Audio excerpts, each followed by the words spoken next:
Two Gastonia police officers who shot and killed a man at a convenience store in January won't face any criminal charges, per the police department reported on Monday. Now, surveillance video released by the Gastonia Police Department on Monday, May the 11th, shows the moments leading up to a police shooting at Jacob's Food Mart on January 10th.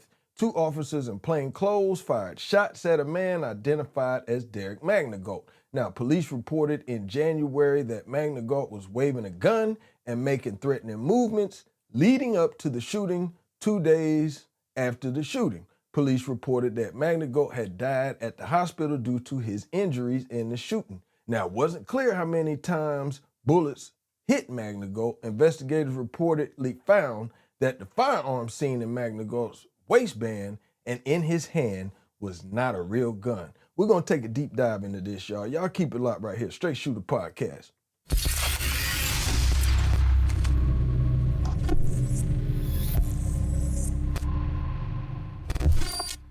Thank you and welcome back to Straight Shooter Podcast. I'm your host, Swift Dollarz. Do me a favor, y'all. Hit that subscribe button, smash up the likes, and click that notification bell. That way you stay in the loop each and every time your boy drop these videos, all right? And today's sponsor is brought to you by Quick Mix Studios. Make sure you do all your bookings with Quick Mix Studios to get that great studio sound and all the above.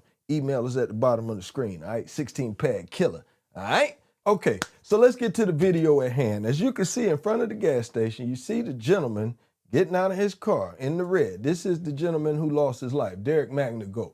Now, it appears that he seems to be asking this gentleman seems to be asking him for some change or do you got anything? And this guy just starts woofing. I'm talking about, look at him, flexing, barking, woofing. The man like, come on, dog. I'm just, I'm out here minding my business, man. Like, what's going on? And Manigault was a straight woof. Look at him, still going. But what he didn't know was that it was two undercover ALE agents in there, undercover police, that was in there trying to bust this store. So they see him coming in here acting erratic, woofing, barking. But then this is where he went wrong. This is where he went wrong right here. You never pull out a pistol unless you're going to use it. Now, this guy right here, you know what I'm saying? Let's just keep it real. The whole time, now, that was his cue. He tried to see, hold on, let's stop it right there. You seen the hand go up where legally, he could say he said something because right there, he was trying to say he tried to de-escalate. He said, y'all chill. You seen the black guy with the hat on was kind of moving his hands, talking to the white guy. Now, right there, the white guy, that's the undercover ALE agent who's actually a cop. You know what I'm saying? They're trying to bust the store. So right there's the threat. He sees the man with the gun in his hand. But it's going to get a little bit tricky, y'all, so just pay attention. So as you see, the man right there with the red, he got his pistol out. He doing all this woofing, or what we thought was to be a pistol, but watch how the story unfolds. So now he's leaving, but already as he's leaving, check this out. This man, he was already sizing him up, drew on him. Now, this is where the question comes in at hand, and this is where it's a whole lot of pushback and controversy. At this point, was this man a threat? Because he's appearing to be walking out of the gas station. Okay, y'all take a good look now. He appears to be walking out. The cop has the up on him. I didn't hear the cop yell freeze in this video. I just heard him start unloading as this man was walking out. Now, like I said, y'all put it in the comments because I'm not going to sit here in front and act like, and make sure y'all hit that like and that subscribe button too. Do that again. But like I said, this is what I meant to hit the comments. But y'all tell me, because as you know what I'm saying, I'm not going, that's a tricky situation. I got a carry and conceal license, right? But me personally, I'd already been gripped up when I seen him coming in there doing all that woofing. But right here and there, he's walking out. Now, I would have had my joint on me and ready, but at this point, he's walking out. So the question I'm asking y'all is, should the cop yell freeze? Should he have popped him like he did? Or should he have because, okay, he didn't want to blow his cover apparently. Because if he would have blew his cover, that would have been 10 times worse because then it would have been a threat because the guy's already out there woofing. If the guy say, I'm a cop, freeze, he'd have probably tried to pop him. You know what I'm saying? But at this point right here, this is the kicker. At this point right here, was the cop justified for letting off or should he have told him freeze? Or should he have let him leave and then radioed back up and say, yo, it's a man running around wielding a gun. He just jumped in this car, license plate, yada, yada, yada. Y'all pull him. You know what I'm saying? But watch how this unfolds. So now he's popping him. Dude done ran out. He already hurt. But then as he's running out, now this right here, right here the cop got him dead to rights. He turned around with a pistol in his hand. I fear for my life. Bang, bang, bang, he's gone. You know what I'm saying? Send a mass. Tap, tap, tap. He's out of here. You know what I'm saying? But this ain't my concern. My concern is the point inside of the store. That's what the main focus is. The point inside the store before it got to this. Now, don't get me wrong. Before everybody get to trying to kill me, you know what I'm saying? I know he was in the wrong because at the end of the day, he should have not have came in there woofing, doing all that barking and capping, especially to find out that all the while the gun that he had was fake. Now I want to let y'all. I want to let this newsman rock. That's in this area. This is Gastonia news. I'm supposing this or Charlotte area news because this location is near the Charlotte area. So I want to let this lawyer break it down because he kind of feels like I feel. At the point in the store, I don't know. Like it leaves room to me for the family to get a civil suit and say, yo, he won't pose no threat, and they really gonna like civilly, they gonna get hit dead to rights. My opinion, because at the end of the day, at that point right there, he was walking out the store. Even though he was armed, the gun was down, he wasn't pointing it at nobody, and he was walking out the store. Just my opinion. They could have got him another way, but dude, I think he was trigger happy. But we're gonna let this attorney rock for a second so we could get a real point of view from somebody that has more prestige when it comes to that than me. All right, y'all check it out. It's when did the threat occur?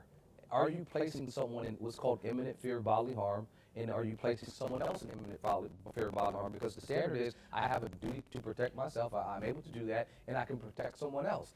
So that would be self-defense or defense of others. It's that at that moment where he pulls out the handgun and it's by his side. That's when the officer, I believe that in this report saying that he believes that he was in imminent fear of bodily harm. He run out of the door after the shots fired. That's where I would break down the other portion.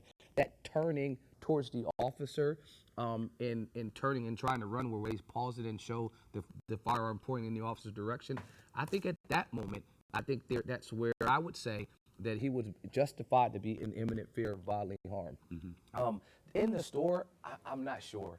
From looking at that, I'm not sure if I would say the standard is imminent fear of bodily harm because traditionally, and I've had cases like this, homicide cases, where another individual is literally pointing the gun at someone.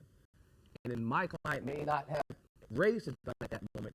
That self-defense issue is still contemplated, where this person now would have to go to trial and go through determining if I will defend myself. And so I'm not sure there. What I can say is I'm certain if this goes to civil wrongful death claim, that the family will be successful in bringing a claim against them easily. The standard is different. For criminal cases, we're talking about reasonable doubt. That standard is that's the highest standard in our justice system. Mm-hmm. It's preponderance of the evidence in civil cases. So you're talking about more likely than not. So was it more likely than not that he did not feel justified in that shooting? I think it would be very easy for a jury of your peers to find the officer's actions there may have been outside what would have been required in that scenario because the threat hadn't occurred yet. Now, see right there, we got to give that man a round of applause. He broke that down. You know what I'm saying? If you're in the Gastonia area and you one of the friends of the show, y'all let me know. Is he any good as an attorney? Because he broke that down, like I said. Like I said, in the store, it didn't look like the man was posing a threat anymore because he had his arm down. Now, I'm going to just go ahead and try to figure this thing out, man, because like I said, this is kind of funny to me, right? Because I'm not sure if any of you were able to see this video. I wish I could find it, but I can't find it. And the only times I've been able to find it, it's been a short with a bunch of stuff on it. But there was a security guard, a black security guard with a pistol on his hip, squabbling with two fools outside of a club somewhere. Now, I know this is different scenarios because this man had a gun and he was talking crazy and waving it. But the discipline that man showed to literally squabble with both men when he could have easily pulled the trigger and ended both of their life. That's the type of man that I want on the police department anywhere that I'm at. And it ain't got nothing to do with race. He just happened to be black when I seen the video. But what I'm talking about is the fact that he was calm, and even though it was physical, he didn't end nobody's life. And even after he beat up both of them, they gave him dap. You know what I'm saying? But it's that kind of restraint that I think could have avoided this man losing his life to a degree. Now, like I said, I'm not no expert, and then in the heat of the moment, things happen. Trust me. You know what I'm saying? It's easy to be a Monday quarterback when lives is on the line or somebody's waving a gun. But I just wish it was just a little bit more of the word that I just used. You know what I'm saying? Patience and a little bit more I forgot what I just said, but y'all gotta excuse me. But y'all get the point that I'm making.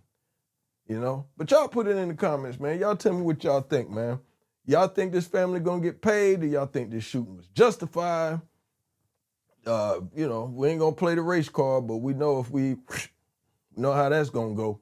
But anyway, man, that's my time, man. I'm about to tap out, man. Make sure y'all do your boy a favor. Like I said, man, hit that subscribe button, smash up the likes, click the notification bell. We back in business, baby. All right, Straight Shooter Podcast. Y'all know how we do it, man. Gone.